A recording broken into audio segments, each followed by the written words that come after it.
This is Jennifer Bourikas from Century21 Miller, and as always, it's an adventure when I am doing Zoom with wonderful people like Karmel Sakran and Vahn from GGS Law.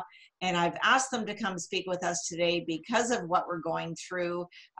We hit the ground running in the spring with a really strong market, and then the brakes got put on pretty quickly. So seeing a lot of different things, and I really firmly believe in educating consumers before they make buying and selling decisions, and that's why I wanted to tap into your expertise today. Gentlemen, I know we have some questions to cover. So one of the biggest questions that I've been asked recently is, can buyers and sellers cancel their purchase and sale agreement because of COVID-19? Thanks for having us, Jen. And it's a common question we're actually getting from people. But the reality is the contract just doesn't support it, right? It doesn't give one person the right to say, I'm going to walk away from this agreement. And I'm actually not seeing that as the general answer that people are looking for. They really want to know what might happen in the event of. And a lot of people want to go through with these deals, but they're worried about some other factor affecting their ability to do it. And whether it's COVID or other issues that we've seen in the past, like a hot market, somebody buying out of their shoes and they're not able to get the funding, there's different ways that we can deal with it. So the yes and no of it is simply no, you can't just back out and say that's the situation. However, there's the black letter law, but there's also what's happened. Did you talk to the clients? Do we know what they want? Do they just simply want to extend? You know, there's other solutions that need to be canvassed before we just say, let's try and cancel it. Right, right. No, I think that's a very good point, is that there's always a solution.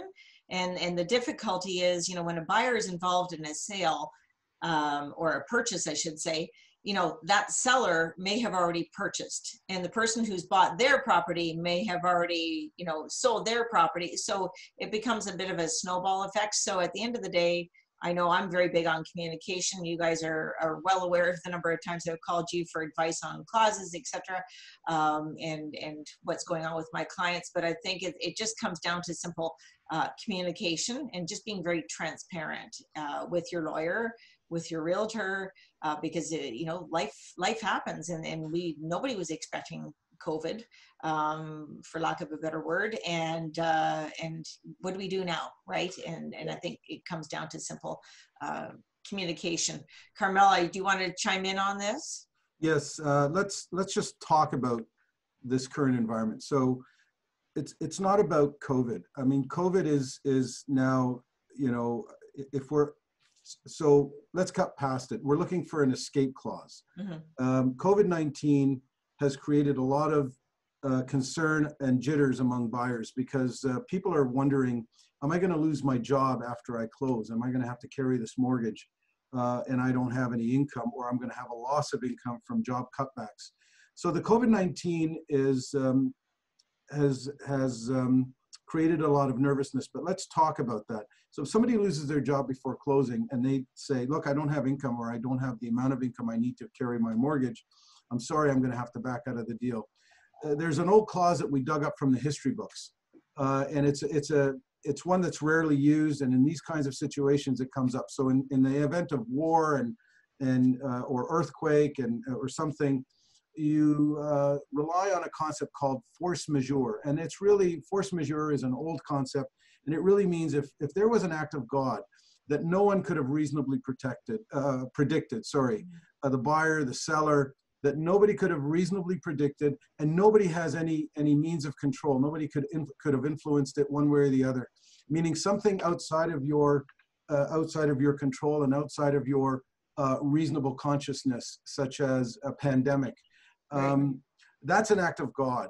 And so that kind of situation where there's a loss of income and you want to rely on that clause, it acts as a defense. It's not a full or complete defense. In other words, it doesn't give you an automatic right to back away and say, I lost my job, force majeure, I'm not closing on this. No, it really comes down to whether or not the seller is going to hold you to it.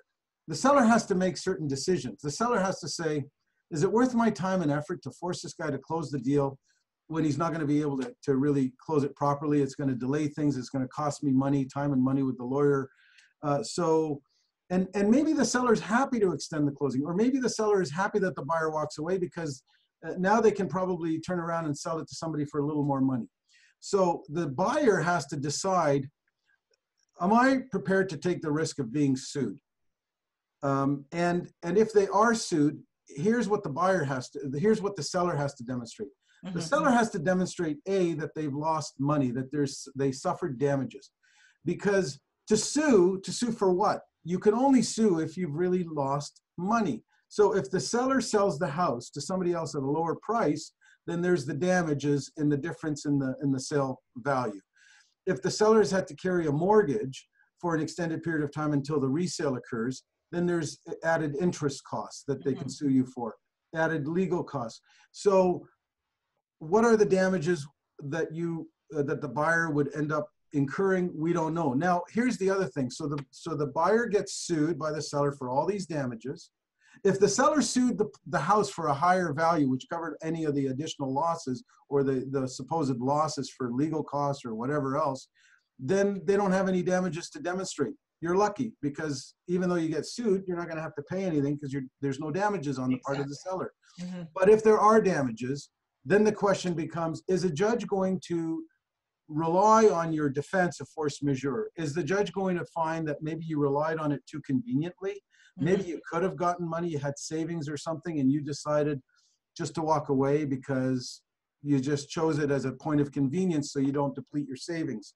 So force majeure isn't a perfect defense. So be very careful. And, you know, I think there's also an agreement among lawyers that handle real estate transactions, and Vahn can speak to it. He's been doing a lot of work on this, and he's really the guy that should be speaking to it.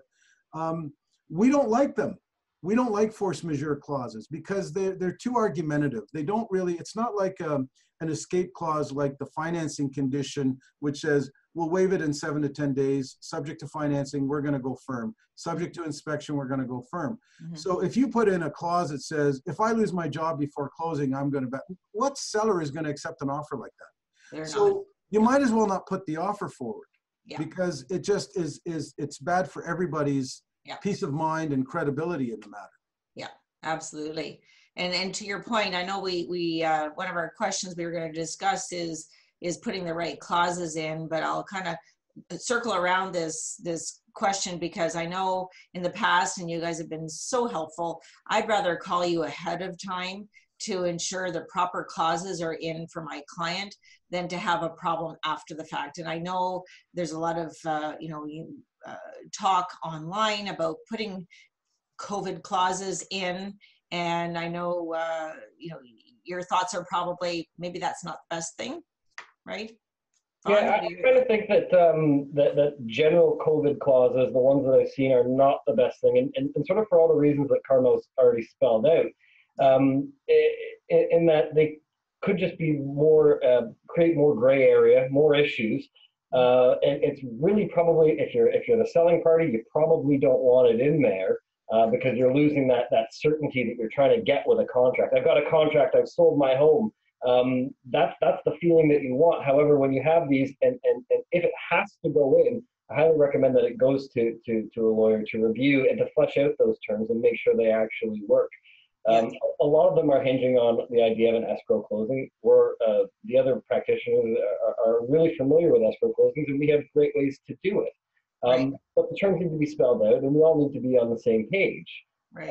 And that's where I get, when I see these clauses come across that just aren't spelled out perfectly, I know that the client generally doesn't want it because it creates more risk. You want certainty. That's why you have a contract. There needs a clause in there that does the exact opposite of what that person wants. They're almost saying, should I sign it? Shouldn't I?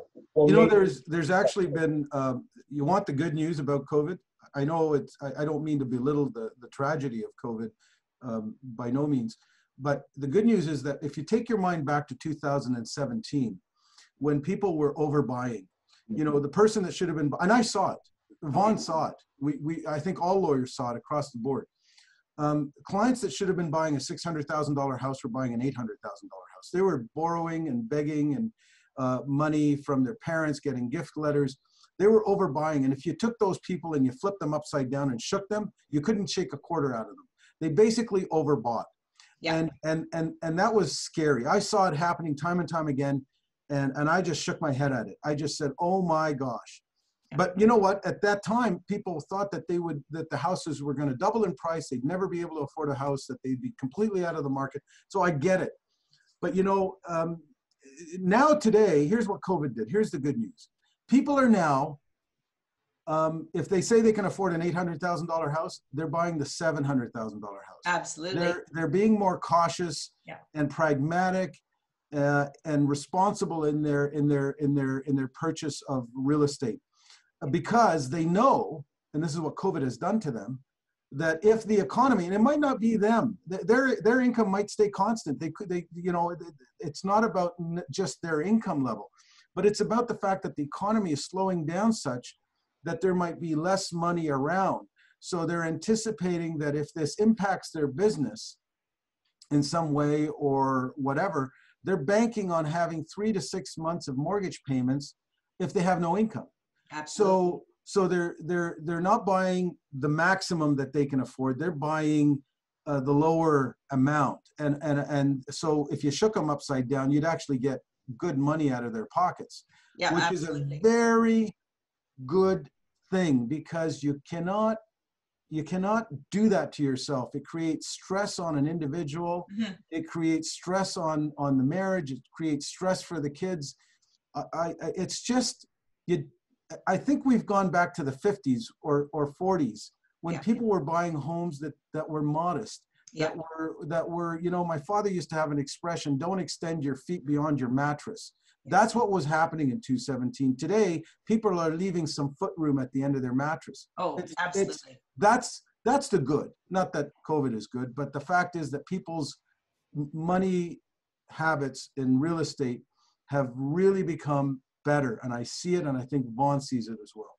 Absolutely, and so do I. I'll tell you, even for the people who sold before this all came together, and I still got a couple of buyers who are looking. You know, we're very realistic with what our budget is. And so speaking of dealing with homes that sold before closing or before COVID happened, and these homes that are closing shortly, are you finding, you know, the houses that sold, say, January with a long closing or February, March, and we're now coming to those closings, are you having any problems with closings? You mentioned the word escrow, Vahn. Maybe you can just elaborate for those people who don't know what escrow is, because that's what happened to my closing yesterday, is it went into escrow. Yeah, so I'll talk about the escrow portion in a little bit, but to answer the question first about the idea of the prior earlier contracts prior to COVID, are they closing? We're not seeing any issues with them. They are closing. And we have gotten calls though, just out of nervousness, but we've not seen any real issues. Yeah, we haven't had a deal not closed because of it. Is basically what I'm saying. They're closing. What we're doing is we have, you know, a few different precautions. Try to give clients a little bit more time for signing and make sure that we're following. Like, it's really about safety. That's really what's changed for us. Yeah. In the environment, and how do we facilitate signing? How do we make sure that with banks closing an hour or two earlier that we can get this deal done? In short, the idea of an escrow closing is that all the obligations are complete, but maybe we can't register in time, or the money is moved from the seller's or from the buyer's lawyer into the seller's lawyer's account, but he just can't get it into the buyer's into the buyer's bank or into the seller's bank account in time. But the deal is essentially closed. All the obligations are done. There's just a few formalities and things to finalize, maybe after the fact, when they can get done. Jen, Vahn enlightened me this morning about something regarding the virtual signing. Maybe Vahn can speak to that. Sure. Well, you know, the whole thing about safety and health. Vahn, can you mention that? Well, I guess I'm not sure if you're alluding to that everybody has the right to be safe, right? That's something that we want.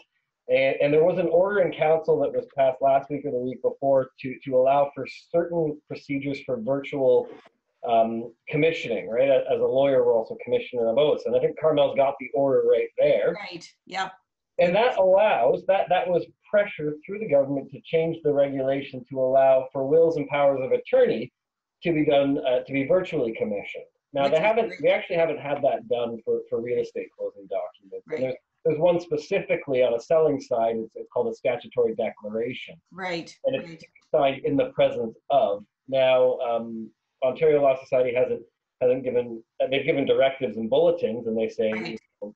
this is what the law is. Make sure you operate within the law. But nothing has quite changed that we can, that we can't witness it and say that we did. How Vahn, can you just tell the listeners, how have you been handling signing? Yeah, so we're doing signing either in a very sterile room that we take care of, with space between us, following the regulations and guidelines that are out there, or we're doing it by Zoom or Skype. Right. Yep. So when the documents are returned, I witness, I actually see it, I make a note. I also do I let the clients know that we're recording it.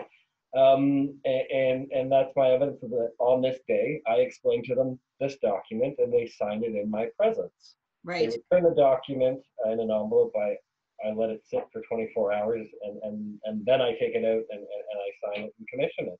Right. And we just have to fit those procedures into what's going on now.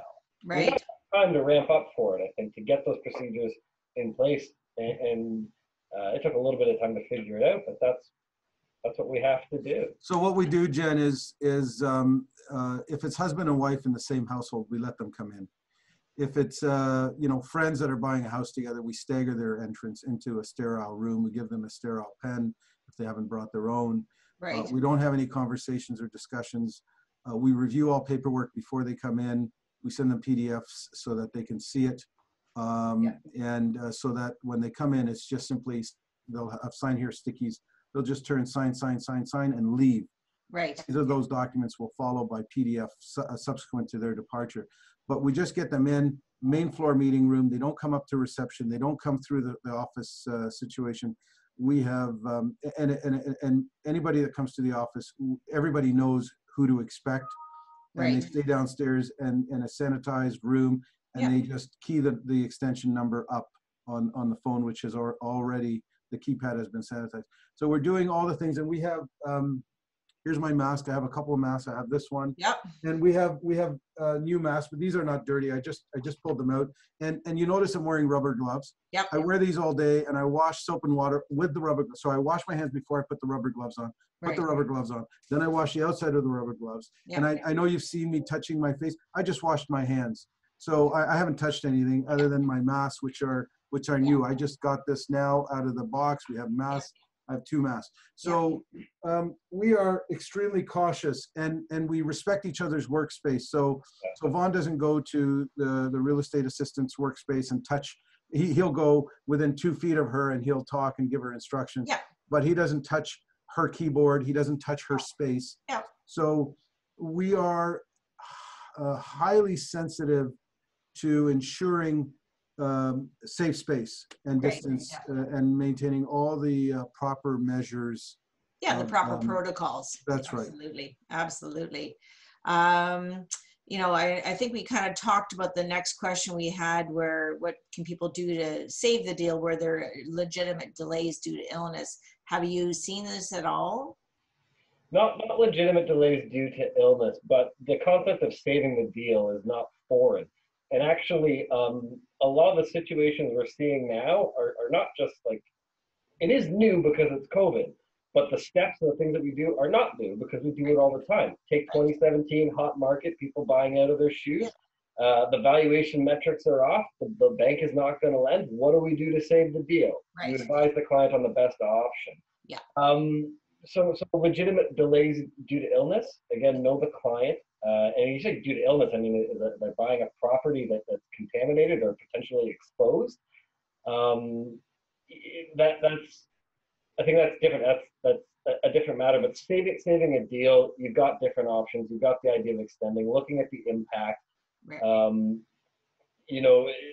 also making sure if you're extending, if you're the selling, acting for the seller, what do they need to recoup so they're made whole, right? Just taking some time, calculating it. But it's not a foreign concept. It's not something that we're not familiar with because we do it all year long. Right. It's just a different concept. I think we kind of touched on this this next question, which is our last question. But Are you seeing any delays to closings or any changes to the closings as a result of the financing that's, or are people perhaps losing their jobs because of layoffs, et cetera? You know, I know the stats are up on that, and if I could say that I've only had one, actually I can't do this, I've only had one deal come across my desk where the lawyer on the other side wrote to me that his client was laid off. Right. And I spoke with my clients and I said, "What do you want?" And they said, "Well, you know, we weren't even sure that he didn't know he was employed. He was an employee." So I said, "Okay, well, one of the terms is they actually want to see your ROE." And he says, Right. "Well, I mean, he's unemployed, but he was self-employed, so he's let himself go." Oh. Maybe he was a non-essential worker, right? I mean, he just can't work. Yeah. Exactly. Yeah, there could be more to the story. Yeah. So we tease it, we find a little bit of information, and we say, "Well, is that why you don't want to close?" And Right. it's not really it. I haven't sold yet. So, okay, so now we're getting down to the issue. What's the issue? You haven't sold, you can't buy. Now we have something to work with.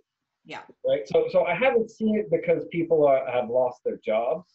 Right. I have had, you know, I can see that a client losing their job could still purchase, and they might not be able to, but it's going to be case by case scenario, and it's about knowing the client and figuring out the best solution, advising on what may happen if you don't close. And when we're acting for the seller, we're going to do what other people like landlords, they say, "Okay, prove to me that you have a reduced income or you lost your job." So you ask for verification, send us a statement of your bank, you know, indicating whether or not you have any reserve funds. Or so everybody is, you know, everybody is anxious about trying to maintain their contractual obligations, but also having the financial ability to do it.